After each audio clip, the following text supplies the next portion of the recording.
hindi kanya totoo yung short statement ng mga Diskaya.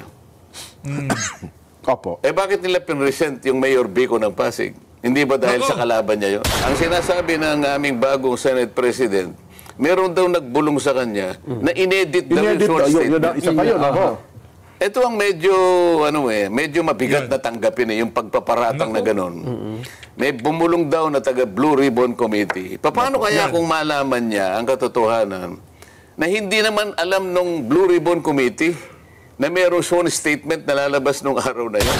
Isa rin sa may pinakamalaking... Ang nangyayari ngayon sa nakikita ko, yung aming Pangulo ng Senado, mas gusto niyang proteksyonan ng mga congressmen kaysa sa mga senador. Nako, yan ang nga ho ba sinasabi natin. Dito sa video na to, binalagbag ho nitong si Senator Rodante Marcoleta yung mga argumento nitong si Senate President Tito Soto. Ang hilig ho kasing makipagtalo sa mga abogado, hindi naman abogado. Yan ho ang problema pagka nagkaroon ho tayo ng Senate President na hindi abogado. Pero bago ho yan mga kababayan, isang like at isang subscribe. Masaya na ho tayo dyan. At sa mga gusto sumali sa ating community, yung join button nandyan lang ho sa baba. Ayun na nga mga kababayan, 981,130,000 subscriber na ho tayo. Konting push na lang ika nga. Ilan pa ba? 19,000 na lang ho yan mga kababayan. Konting push na lang, magwa 1 million subscriber na ho tayo. Ayun na nga mga kababayan, inisa-isa ho nitong si Senator Rodante Marcoleta yung mga pinagsasabi ng aso nitong si Martin Romualdez dyan sa Senado. Walang iba kung hindi ang ating Senate President, Tito Soto. Ang problema ho kasi dito mga kababayan, parang mas pinagtatanggol pa nitong si Soto yung mga crocodile dyan sa House of Representatives kesa sa mga kasama niya dyan sa Senado. Buti pa kaya dapat dali na lang natin dyan sa House of Representatives yan si Soto. Dapat ata maging congressman siya at hindi Senado. Anak ko, malaking problema yon. Paano pagka naramdaman niya na naman yung pagiging kuning-kuning niya, di ba? Baka palitan niya yung si Martin Romualdez. Baka sa pagiging magkaibigan, bigla hong mag-away ang dalawa na yan. Heto na ho, si Senator Rodante Marcoleta. Umpisahan na ho natin ang ating video. Yun, game. Umpisahan na ho natin ito mga kababayan. Magandang hapon po sa ating Nako, ito na to. Mga nagtityagang nakasubaybay po sa saganang mamamayan. At ako po ay masaya at nakita ko na naman ang aking dalawang pinagpipitagan ng mga ano bang tawag sa inyo? Mga ginoola po, mga ginoola. Mga ginoo. Opo. At alam ko naman po na pinagsisikapan pong kayo po ay talagang bigyan ng mga impormasyon. Opo. At mga komento na talagang nakakatulong po sa ating lahat. Dito po kasi sa palatuntunang sa ganang mamamayan, Sen, kayo po ang chairman dito. Hindi ako pwedeng maalis ng pagka-chairman dito eh. Malaking issue. Buti nila dumating kayo. Makukontempt yung dalawa na yan. Hindi basta-basta pwedeng tanggalin niya si Senator Rodante Marcoleta dyan. Diba? Kasi magbobotohan na kami ni Jen. Para palitan niya. Teka lang, marami kasi nagtatanong, ano ba talaga nangyari po sa Senado, Sen? Siguro i-refresh nyo nga po yung ating mga kababayan. Kagaya nung nalalaman na ninyo at ang daming nagbibigay ng feedback sa akin, hindi lamang libo-libo, halos milyon-milyon na yata. Ay, opo, oo. Na hindi nila matanggap-tanggap na ako po'y biglang pinalitan bilang chairman ng Blue Ribbon Committee. Totoo naman. Ang totoo po niyan, ako po talaga ang kanilang pakay. Oo. Ang presidente po ng Senado, si Senator Chis Escudero, ay parang collateral damage lang po yun. So tama pa yung lumabas sa mga social media, Sen, na ang puntirya talaga kayo. Kasi hindi naman nila kumaalis kung hindi nila alisin yung puno. Ayun. Ganun po yung nangyari riyan. Oho.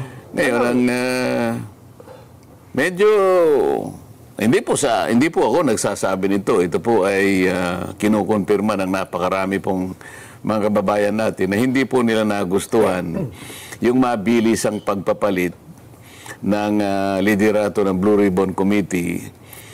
Lalong-lalo na po doon sa panig ng paglalahad na po ng katotohanan. Yung pag-iimbestiga na po sa kanila pong palagay, ay meron na po silang nakikinikinitang mga katotohanan na lalabas dyan. papunta na po sa paghanap po natin ng kasagutan sa maanumalyang pagkakalatag ng mga proyekto na kung tawagin nga ay ghost projects. Ayun. Ang balita kasi, Sen, may singit ko lang po, mukhang pinakiusapan ata si Senator Cheese bilang presidente po ng Senado na kayo ay palitan sa pagiging chairman, pero parang nanindigan siya sa inyo. Kaya ang nangyari daw po, pati siya nadamay sapagkat ayaw pala niya kayong palitan bilang chairman ng Blue Ribbon Committee. So tama po ba yung ganung anggulo? Hindi ko alam yun kasi wala naman siyang sinasabi sa akin na siya kinausap. Ang nangyari, May nakiusap daw po eh. mabilisan nga eh. Ang totoo niya, siguro nakikita nyo, itinutuloy ko yung pangatlong pagdinig namin. Opo. Ako na lang ang pinakahuli na nakabalita na napalitan na pala yung aming Senate President. Ayun na nga, oo. Kaya pala si Senador Jinggoy na nasa tabi ko, medyo mainit ang ulo nung araw na yun. Hindi ko naman alam kung ano nangyari. Kaya yung pong talagang purong-puro na biruan lang, iba po yung pagkakatanggap niya. No? Pero alam naman ninyo, talaga nagbibiruan lang kami. Totoo po. Maliwanag ho yun mga kababayan. Ha? Wala hong karga, ika nga yung banat nitong si Senator Rodante Marcoleta dito kay Senator Jinggoy Estrada. Yung pala pagkakapaalam ng isang babaeng senador, yun na rin palang tanda na sila ay nagkakaroon na ng pagpupulong sa isang Kasi kwarto. hindi naman talaga nagpapaalam yun eh. Ayun na nga po eh. Talagang yun halos hanggat maaari ay Nakabantay talaga. di ba? nakabantay at lahat ng anggulo ng mga pinag-uusapan ay nakakasangkot siya sa mga usapin. Opo. Nagtaka ako kung bakit siya nagpaalam at nangako naman siyang babalik. Yes. Oo. Pero hindi na siya nakabalik. Ayun. Ang narinig ko lang sana, sa iba kasi mga balita, at siguro mabuti masagot niya rin. Ang pangunahing layunin daw po kasi talaga ng Blue Ribbon in aid of legislation. Kasi daw po, parang sa tingin daw po ng kapwa yung senador, parang nalilihis na para bagang ang dating prosecutorial na raw po ang dating ng pagdinig ng Blue Ribbon, Sen. Sino po ba ang nagsabi nun? Yun po ang lumalabas. At maging sa panayam po sa mga kasama nyo sa Senado, parang yun po ang binabanggit nila, Sen. Hindi po totoo yun. Unang-una, talagang may pagka-prosecutorial po sapagkat kung titingnan ninyo yung pinaka-mandato ng committee, Ng Blue Ribbon. ang tinutugis niya yung malfeasance. Misfeasance and Misfeasance at non-feasance. Paano po ang paglalahad ng inquiry kung hindi po namin gagawin sa paraan na pagtatanong at paghanap ng kasagutan sa mga dapat na itanong para nga mapatunayan kung merong malfeasance, misfeasance and non-feasance. Yun po yung tinutungo talaga. Ayun. Yun ang pangunahing layunin ng Blue Ribbon Committee. Kung naipagkamali nila, lalong-lalo na po yung aming puno ng Senado ngayon, yun po yung sinasabi niya. Ayun, opo, Kahit kailan ay hindi po ako lumihis doon sa tuntunin na yon. At baka dapat sana tinanong muna niya ako. Opo. Nakatatlong pagdinig lang ako eh. Tama po. Yung iba nga pong humawak ng Blue Ribbon Committee, nakalampas na sila ng halos 20. Wala pa naman silang nagagawang batas eh. Tama po. Sa totoo lang po, ako pangatlo pa lang. Pangatlo pa lang, meron na po akong naiayos. Possible areas of legislation. 10 pa yung aming naisip na kagad eh. Sa tatlong pagdinig pa lang po, ha? Tatlong pagdinig pa lang para malaman ng nakikinig sa atin Opo. na tayo naman ay hindi nagbibiro sa mga sinasabi natin. Ipakikita ko dito, alin-alin ba yung mga naisip na nating mga panukalang batas sa liwanag ng mga pagdinig kahit hindi pa talaga natatapos. Pangatlo pa lang na pagdinig. Base sa mga nakita na namin, nakita ko at nakilatis natin. Ito yung aking naisip. Kinakailangan merong amendment ng procurement law. Kasi doon na pupunta po yung mga bidding natin, yung pag-award ng mga proyekto lalong-lalo na yung pinag-uusapan ng mga flood control projects, nasasalaula Galing talaga sapagkat ni Sen. merong problema, may mga butas sa procurement law. Kailangan mag-introduce ka ng amendments. Meron ding amendment po sa anti-graft law. Dito kinakailangan mapatibayan siguro kung hindi man dapat itaas siguro pati yung pagpaparusa dito kinakailangan ibigyan talaga ng impetus dito Opo. Pwede rin nating meron po kaming iniisip na amendments po sa contractors licensing law. Ito yung sakop ng PICAB, ano? PICAB, opo. Meron tayong amendment sa witness protection law o yung tinatawag na stand-alone bill, no? Meron tayong naiisip na amyenda doon sa ating AMLA. Anti-Money Laundering Council. Anti-Laundering. Nakita naman ninyo kung saan isip-isipin nyo yung isa sa mga nag-testify doon. Sa isang araw, kaya niyang magpatalo ng halos 14 o 15 milyon. Ito parang ang ginagamit nila, laundry area yung mga kasino natin. Kaya dapat magkaroon ng amyenda sa AMLA, sa batas sa AMLA, no? Nakikita rin natin ang pangangailangan para i-amend yung ating Securities Regulation Code. Sapagkat dito pumapasok ang ilang mga kawatan, yung sindikato, ginagamit nila na pasilidad itong areang ito. At dito, idadagdag natin yung False Claims Act. Ito yung, kung tawagin ay writ of quitam. Yung bang pwedeng payagan kahit isang mamamayan lang, kahit isang Ordinaryo. karaniwang mamamayan na maghain siya ng asunto laban sa mga opisyal ng pamahalaan, ang kondisyon lamang kapag hindi ito binigyan ng atensyon ng ating Department of Justice. Halimbawa, in 30 days, kailangan umaksyon ng Department of Justice. Pag hindi siya umaksyon, meron ng karapatan na maghain yung karaniwang mamamayan. Sa laki at sa lawak ng pangyayari, iskandalo na nakita natin sa mga proyektong flood control na yan, kailangan nating siguro makagawa na ganitong uri ng batas also. Kailangan din nating pasiglahin yung kailangan ma-approve na natin itong Whistleblowers Protection Act na nakabinbin pa ngayon. Meron pa tayong Heavy Equipment Registration Act. Sapagkat itong ginagamit nilang mga kasangkapan, mga makinarya sa mga proyekto, wala naman listahan ito ginamit na nila sa ganitong proyekto, pipilitin pa nila kunwari na isulat na ginamit sa ganito. Hanggang Mindanao lima lang ang makinarya mo Ang project mo mahigit na 50, ibig mo sabihin iisa lang ang ginagamit mo makinarya.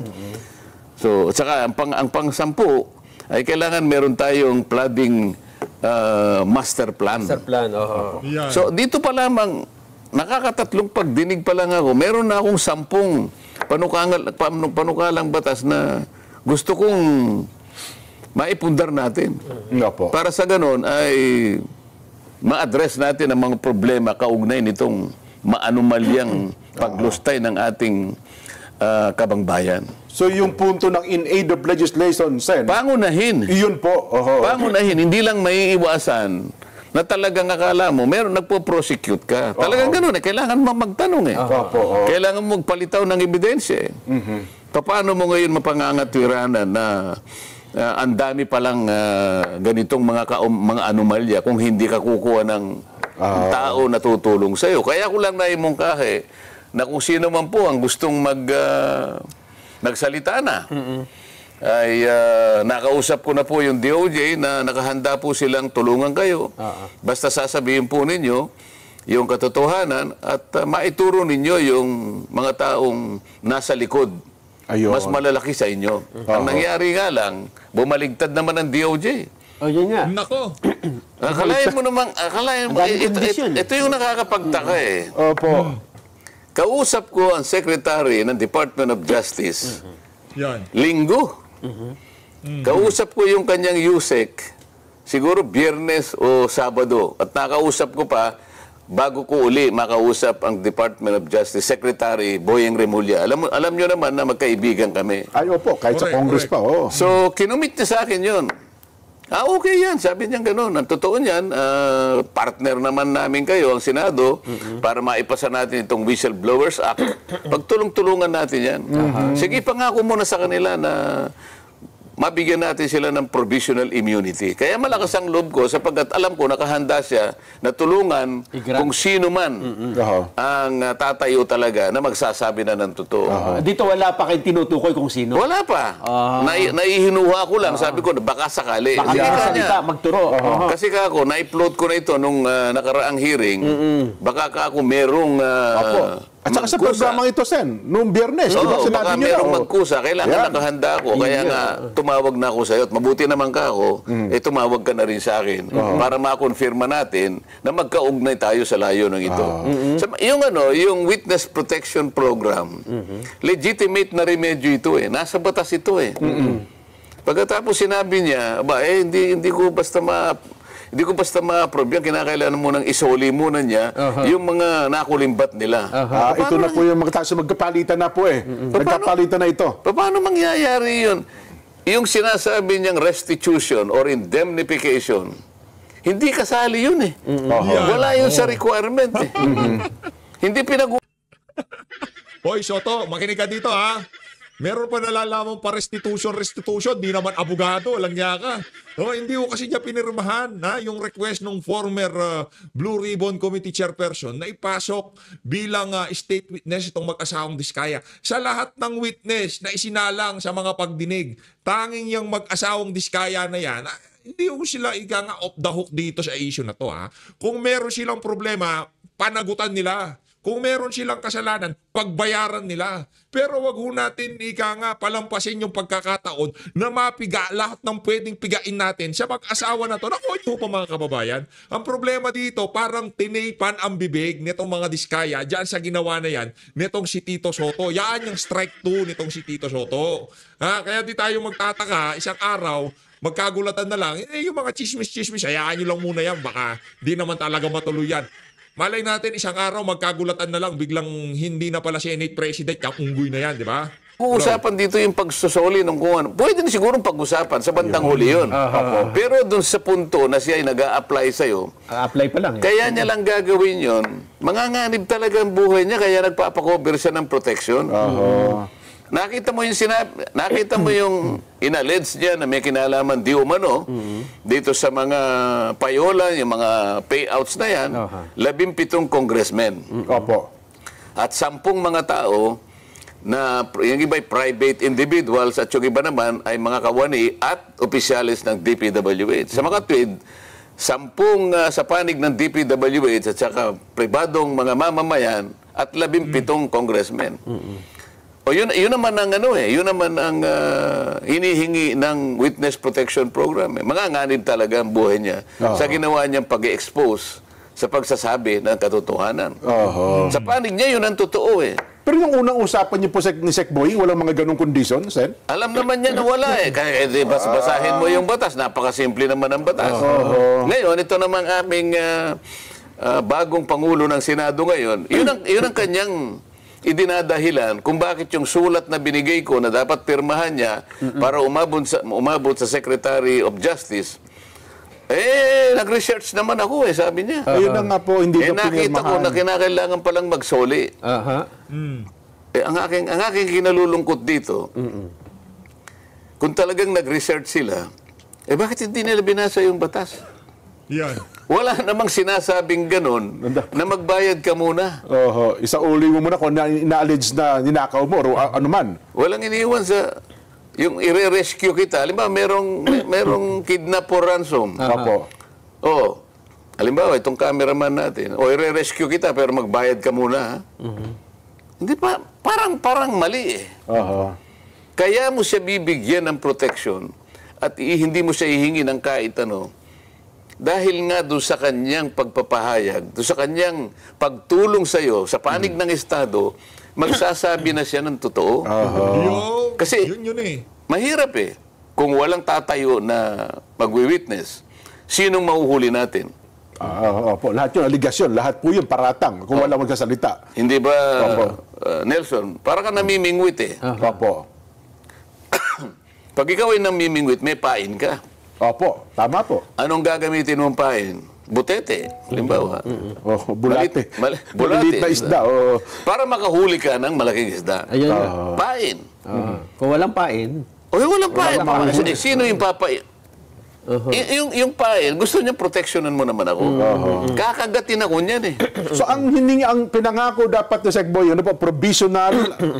Hindi, sinabi niya, sige, pangakuan mo sila na sa ngayon pa lang, kaya tinawag niya na provisional immunity. Provisional immunity Manggagaling sa akin, Opo. para malaman nila, wag naman ninyo kung ano, o wag niyo munang kung ano nung ginagawa nila. Pupunta doon ang BOC, pupunta ang BIR, pupunta yung AMLA. Teka muna, magpa-apply ito eh. Opo. Ito yung proteksyon na hinihingi niya hanggang sa ma-approve na eventually yung kanyang aplikasyon. Walang sinasabi doon na kailangan kang magbayad o magbalik nung inaakala mo na nakulimbat mo. Wala pa eh. Nag-iimbestiga pa lang tayo eh. Paano natin makukwenta kung ano yung babalik? Wala pa naman tayo sa estado na yon.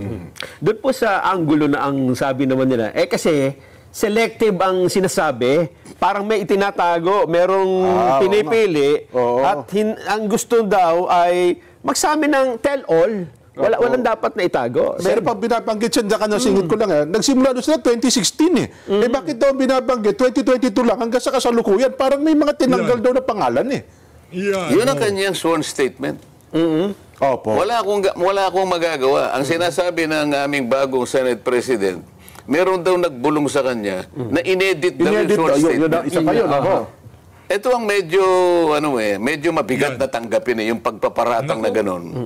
May bumulong daw na taga Blue Ribbon Committee. Paano kaya kung malaman niya ang katotohanan na hindi naman alam nung Blue Ribbon Committee na mayroong sworn statement na lalabas nung araw na yon? Yung sworn statement na yon, direktang ibinigay sa akin. Opo. Hindi. Grabe, ang kapal na mukha talaga nitong si Soto, no? Invento, mahilig na. Siguro 'yan ang napag-aralan niya sa sa One Bull University. Yung paggawa ng pag-invento yung tipong meron na akong narinig, inedit daw. Siguro 'yun ang subject nila, yung paano gumawa ng kwento, paano kumbinsihin ang mga Pilipino sa mga kasinungalingan kung sakaling maging Senate President ka, di ba? Yun ba ang pinag-aralan nito sa One Bull University? Senator Rodante Marcoleta, abogado. Si Soto, si Lacson, ang pinalit niya, ang tagal ng senador niyan, mga kababayan. Anong ginawa niya? Yun. Anong legacy niya? Yung kamahal-mahal na new Senate building. Yun ang legacy niya. Anti-corruption, kalokohan. Anak ng tokwa, anti-criminality, napakalaking kabalbalan. Nakailang termino na yan sa Senado, mga kababayan. Kung sinasabi niyong magaling niya si Lacson, magaling niya kay Senator Rodante Marcoleta, anak na tokwa. Kayong bahala dyan. Pero sigurado ko dito, ang legacy ng mama na yan, yung new Senate building na kamahal-mahal, habang yung mga Pilipino, hindi nila maalaman kung ano makain nila. Yun ang ipinalit nilang bagong Blue Ribbon Committee Chairperson. Itong mama na to, yan, kumbaga, nandun na tayo, ika nga. Gumaganda na yung kantahan yung tipong, Martin Romualdez, saldi ko. Sige, kumpas pa, yan. Gaganda yung kantahan, di ba? Parang, kumbaga sa inuman, naku, lumalalim ang usapan. Di ba? Ang ganda na hindi nga alam na mayroong sworn affidavit pala noong araw na yon, biglang kumanta yung mga diskaya. Kasi alam nila, ang sabi doon sa affidavit, okay lang na magalit sa amin yung ilang mga politiko na to, basta hindi magalit sa amin ng mga sambay ng Pilipino. Hindi gano'n hindi gano'n pagkasabi, pero yung gist nung yung kanilang sworn affidavit, gano'n Okay lang na gurgurin kami nitong mga politiko na to, basta nalabas namin kung katotohanan na nalalaman namin, di ba? Nung nagsalita ang mga diskaya, naloko na, rego doon sa Senado. Pero wag ho kayong mag-alala, mga kababayan. Bilang na ang oras nitong si Soto bilang Senate President. Alam ng Blue Ribbon Committee. Paano mo sasabihin na inedit? Nako. Sino mag-i-edit? Diretsong pumunta sa akin. Yun pa. Ako nag-edit. Yung araw na yun, binigay, magsisimula na kami. Doon mismo sa hearing. Hindi naman doon sa hearing. Basta kailangan. Sa araw ng hearing. Ilang oras na yung bago kailangan makuha ko. O pagkatapos sasabihin nila, merong nag-edit. Ito yung nakikita kong parang hindi na tama Tama. Kung mo ba sinabi niya na congressman ang naging kasama niya, naka-transact niya, ibig sabihin hindi na totoo. Kung mabawalas ng sinabi na senador, hindi na totoo yung sinabi niya. Doon sa House of Representatives, kung titingnan ninyo, ang pinaniwalaan naman nila, ang gustong papaniwalain, ay yung sinasabi naman Nung Bryce Hernandez na pumunta naman sa amin. Nakikita mo, sinasabi nila na hindi kanya totoo yung sworn statement ng mga Diskaya. Opo. Bakit nila pinresent yung Mayor Vico ng Pasig? Hindi ba dahil sa kalaban niya yon? Ano naman nung aming presidente na Senado ngayon, yung Vico Soto, hindi ba pamangkin niya? Pamangkin, yes po. O di may politika dito. Yan ang sinasabi ko, mga kababayan. Di ba? Bida-bida yung Vico Soto dyan sa House of Representatives. Ano ba niya Senate President? Yung Vico Soto, basta lahat ng flood control sa Diskaya lang. Wala nang pwede, hindi tayo pwedeng pumunta sa congressman o kung kanino pa man. Sa Diskaya lang. Hindi tayo pwedeng pumunta sa mga congressman, sa mga senador. Sa Diskaya lang. Yun lang yung Vico Soto na yan. Kaya marami hong mga netizen ang nawalan ng respeto dyan sa mama na yan. Dahil dun sa mga pinaggagawa niya na ganyan, di ba? Ito, di ba? Kaya mo lang ba sinasabi, kaya mo dinidiminish yung value nung sworn statement na yun, dahil kalaban siya ng pamangkin mo sa politika. Kung ako siguro, dapat hindi ako magkukomment sa bahagi na yun Opo. Sapagkat Kapal na mukha ni Soto, kalaban ng aking pamangkin ito. Hindi siguro magre-recuse siguro ako Hindi ikaw ang magbo-volunteer na palagay ko inedit ito. Sa aking palagay, maraming butas ito. Hindi ka dapat magsasabi ng ganon sapagkat magiging bias ka. Dahil kalaban niya ng pamangkin mo. Sa politika. Itingnan mo na lang. Tinawag si Mayor Vico sa House of Representatives. Hindi para magbigay ng testimony. Hindi para magbigay ng dokumentong makakatulong para makakuha ng maraming batayan. Nagsabi siya ng opinion niya Tungkol sa mga Diskaya. na sinungaling ang mga taong ito. Yes, opo. Ang opinion Anak lang to. Diba, totoo naman. Wala ho siyang linabas na pangalan. Wala ho siyang pinaratangan ng kung ano-ano. Basta alam niya lang, yung mga Diskaya sinungaling. Tapos, sila lang dapat maparusahan. Tapos, hindi kay Saldico, hindi kay Martin Romualdez, hindi sa ibang mga kontraktor. Ano lang, Diskaya lang. Tapos, usapan. Hoy, Mayor Vico Soto, nanalo na ho kayo, mag-move on na kayo. Walang niya kayo. Di ba? Ipagpalagay na natin, itong mga Diskaya na to, meron tayong problema kung saan nila saan ang galing ang kanilang mga pera. Pero kumakanta na sila. Yun root cause ng lahat ng kabalbalan sa ating bansa, lumalabas na ng paunti-unti.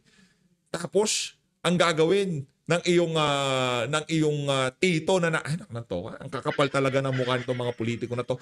Mga kababayan, ito, opinion ko lang to Pero ayaw ko ng kaguluhan. Nasa mga kababayan ho natin yan, di ba? Pero suportado ho natin lahat ng pagkilos na nangyayari ngayong mga panahon na to. Maliban na lamang yung mga makakaliwa, mga meron sakit sa utak yung mga yan Diba? Pera na lang yung mga yan. Wala ho tayong tiwala sa pinaglalaban ng mga yan. Mga bayaran ng mga yan Diba? Ang gusto lang ng mga yan yung merienda, yun lang gusto nila. Wala naman talagang prinsipyo yung mga yan. Tagal na nagrarally ng mga yan, diba?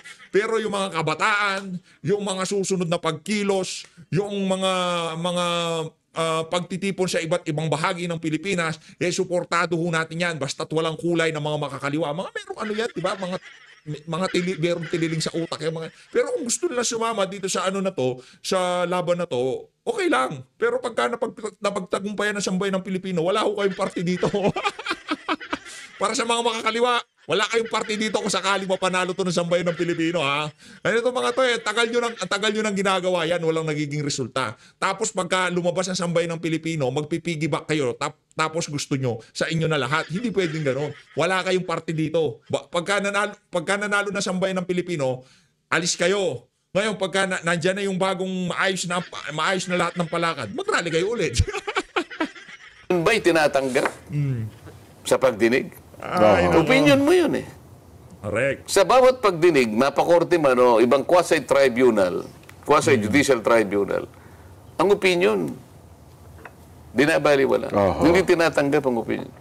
Bakit kinakailangan siyang magpahayag ng opinion doon? O pagkatapos, hinahanap ko yung Bryce Hernandez. Kasi pinahiram sa House of Representatives at doon ay tumistigo. O ba't hindi na sinuli? Opo. Tinanong ko yun. Sabi ko, Mr. President, bakit hindi sinuli sa atin? Hindi ba? Ito yung sulat mo. Babasahin ko sa'yo. Opo. Oo. Paihiram ko sa inyo, sabi niya, pero pagkatapos ng hearing ninyo, ibalik ninyo ng madali, Opo. ligtas, dito sa Senate. O ba't pinanatili mo ka ako sa Quezon City QCPD? Sa kami. Sa Krami. Sa Sa Krami. detention center. Opo. Sa Krami. Bakit Custodial ganun? center. Uy, nag-request sa akin si Speaker. Teka muna. Opo. Ayun na yung napanood namin na nagkaroon ng viral ngayon sa social media. Bakit pag na-request na yung Speaker, sabi ko, sumusunod ka sa Speaker? Pero yun naman daw po kasi siya, na-request ng Bryce sa Kongreso. So bilang puno ng Kongreso, ay siya naman ata. Sino ba ang dapat magpasya kung saan siya madidetain? Yung na-contempt? O yung otoridad na nag-contempt? Yung nag-contempt. Kayo, nakastanding yung contempt order ng Senado. Hindi ka pwedeng mamili kasi ikaw ay nasa legal custody ng Senate. Nanganganib daw po siya doon, Sen. Kaya kapag hindi mo siya sinuli, binibigyan mo ng credential sinasabi niya. Ayun. Sa mga tweet, sabi ko, hindi ko kayang tanggapin. Kaya hindi mo siya masoli dito. Naniwala ka na nanganganib siya dito Senado. Tatanggapin ba natin yan? Tayo Senado hindi natin kayang proteksyonan. Opo. Ito ngayon ang problema. Sabi ko, medyo madidisgrasya ang integridad ng ating inquiry dito pag gaganyan. Bakit ayaw mo siyang bigyan ng witness protection program at kinakailangang magsoli? Bakit si Hernandez hindi mo siya sinabihan na magsoli ng perang katakot-takot na halos bilyon-bilyon ang ipinatalo? Mas malaki pala ang pera din nun, ha? Bakit ganun? Ang daming sasakyan din nun. Nakikita nyo ba ang pagkakaiba ngayon? Pagka nandun sa House of Representatives, kagyat na bibigyan ng witness protection kahit hindi siya magsoli. Kaya Diskaya, kailangan magsoli ka muna. Tingnan po ninyo ang pagkakaiba. Hindi naman daw ata humihingi na maging witness itong si Bryce Hernandez. Hindi ka, i-cover nga. Yun nga yung gusto nilang mangyari. Magsabi ka lang ng totoo. Merong nag-text sa akin. Isa sa mga tumutulong na legal officer sa mga Diskaya. May kinausap siya ng isang congressman daw. Maglaglag din kayo ng senador para hindi kayo makontempt. Ganito na ba? Tingnan ninyo, historically, ano ba nangyari kay Grijaldo, hindi ba? Opo. Ganon, sila yung gumagawa nun. Sa Senado, walang ganon yun ang nangyari kay Garma. Yun ang nangyari kay, do sa pulis, yung Ed, nakalimutan ko yung apelyido. Pero sa Senado, walang ganong klaseng kasaysayan. So, gusto ko makita ninyo yung pagkakaiba. Meron ka bang karapatan na sabihin mo na may butas itong parang hindi totoo, parang inedit? Bakit mo huhusgahan ang sworn statement ng isang tao nung ihayag niya? Mga kababayan, direktahan na hong binabanatan dito ni Senator Rodante Marcoleta itong si School Bukol, itong si One Bull University. Kaya, at dahil dyan, papalakpakan ko ng masigabong palakpakan ito si Senator Rodante Marcoleta. Palakpakan ho muna natin ang ating isa sa mga kapanalig natin dyan sa Senado. Katuwiran, katarungan, at yung nasa tama lang. Yan ho si Senator Rodante Marcoleta. Tuloy. Nung ako pa yung chairman ng committee. O bakit nung ako'y napalitan na? Ibig mo sabihin, yung proceedings namin ay papalitan mo rin. Pinagtalunan, inapprove, ito yung ginawa namin, napatunayan namin na kailangan niyang magkaroon ng protection. Ito yung hiningi niya. Kaya gumawa ko, kagad ako ng sulat bilang chairman. Bininbin niya. Alam niya kasi papalitan na pala ako. So, ang ginawa niyang dahilan ngayon, kaya hindi niya pinirma yung sulat ko, hindi na ako ang chairman. At binigay niya raw kay Chairman Ping. Si Chairman Ping naman, nag-uusap na raw naman pala sila, kailangan magsoli muna. So, yun po yung nangyari. Sa makatwid, yung aming ginawang proceedings, kino-question pa nila eh. Wala raw, marami raw sa mga kasama namin ang dissatisfied sa direction na tinatahak namin. Yun pa po ang binabanggit. Oo. Ano Siguro, liwanagin natin. Ano bang direksyon ang gusto nyo? Ayun. Di ba? Kami ang direksyon namin matuwid eh. Kayo, anong gusto yung direksyon? Sino siya para sabihin niya na dissatisfied? Sino sa mga kasama namin dissatisfied? Baka naman yung leader ng House of Representatives ang dissatisfied sapagkat puro congressmen ang binanggit.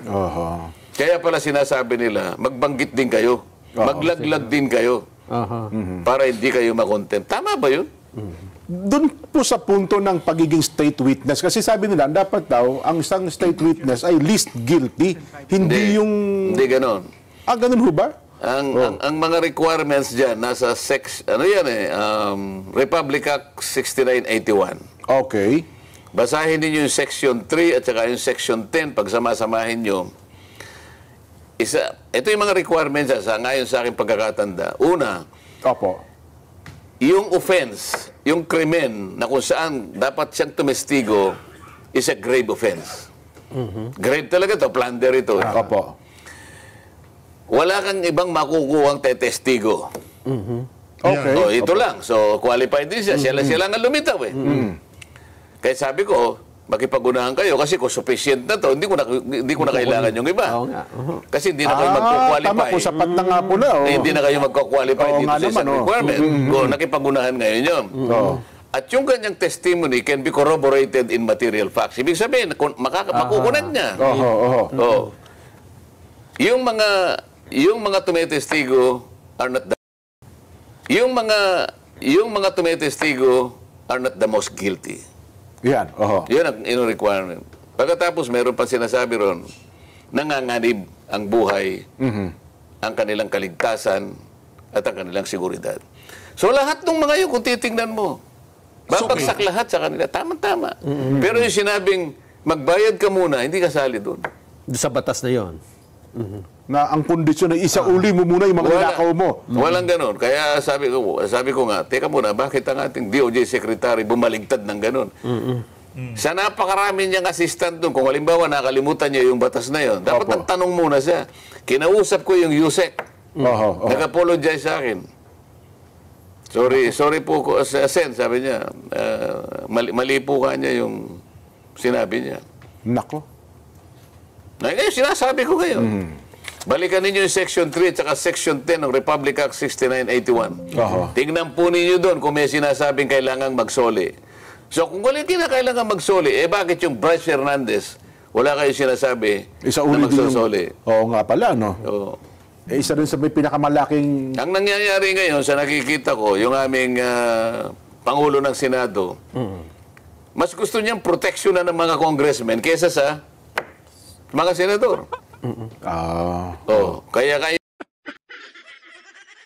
Oy! School bukol, ano na nangyari? Mas gusto, ito ano na ho ito, all out na to. Naniniwala tayo bukas, sa Lunes o kung anong araw man, gaganti ng bakbak itong si School bukol at itong si Ping Lacson na anti-corruption kuno. Sigurado babakbakan nila itong si Sendante, kaya maghanda ho kayo mga kababayan. Yung mga totoong taga-suporta nitong pinaglalaban natin para sa totoong hustisya dito sa nararanasan nating napakatinding korupsyon, Yung mga totoong taga-suporta, kung kayo ho talagang sinusuportahan nyo, yung pagkilos na yan, yung hadikain na yan, suportahan ho natin yan si Senator Rodante Marcoleta. Kasi kung magnanahimik ko tayo sa pagbira noong mga senador dito sa mama na to sa mga susunod na araw, sigurado ho yan. Yan si School bukol, yan ang pinag-aralan niya kung paano umatake ng kapwa niya senador diyan sa One Bull University, di ba? Si Sendante di niya inaatake yan itong si School bukol. Sinasagot niya lang yung kanyang mga naging litanya. pagka ini-interview siya ng mga bayarang minja dyan sa Senado. Okay? Malinaw ho yun. Eto, dito sa video na to ni Senator Rodante Marcoleta, wala akong pag-attacking nangyayari. Sinasagot niya lamang yung mga kabalbalang pinagagawa ng ating bagong Senate President. Okay? Magkomento ho kayo, i-share nyo ho yung video kahit hindi yung sa atin. May nakita kayong video na talagang ganda ng mga punto de vista kaya dito kay Senator Rodante Marcoleta. I-share nyo ho yan mga kababayan. Okay? Hindi naman necessary dapat si PH update. Pero kung i-share nyo rin, magsasubscribe kayo, mas mainam. Pero kung ayaw nyo naman, wala rin naman ng problema yan. Ayun ang binanggit ni Bryce Hernandez ang Senator Jinggoy at Senator Joel. Ayun. Pinutrektahan si Hernandez. Si Hernandez ang nakaprotection ngayon. Pero sinabi ko, teka muna, bakit ka ako nasa krame? O di nagtalo-talo kami. Ay siguro, alam nila, hindi nila mapangangatwiranan. Bumaba siya. Kaya ko lang naman ginawa yun, sabi niya eh. Mamaya kapag tayo ang nanghiram, hindi rin na tayo pahiramin. Ano ba ito? Hiraman ba ito? Yun nga ang punto. Yun ang lumabas doon sa iyong pagpupulong sana. Pero sinabi ko sa kanya, ano ngayon kung hindi tayo pahiramin? Marami naman tayong sarili. Oo. Iyon pa na yung katwiran niya. Kaya niya daw ginawa yun sapagkat baka sakaling manghiram din ang Senado. Ako lang ako, hindi ako nanghihiram. Oo. Sabi naman, bakit hindi mo ako kinonsulta? Bakit kita ko konsultahin? Ako ang Senate President. Oo. Yun po ang kanyang katwiran eh. Ako pa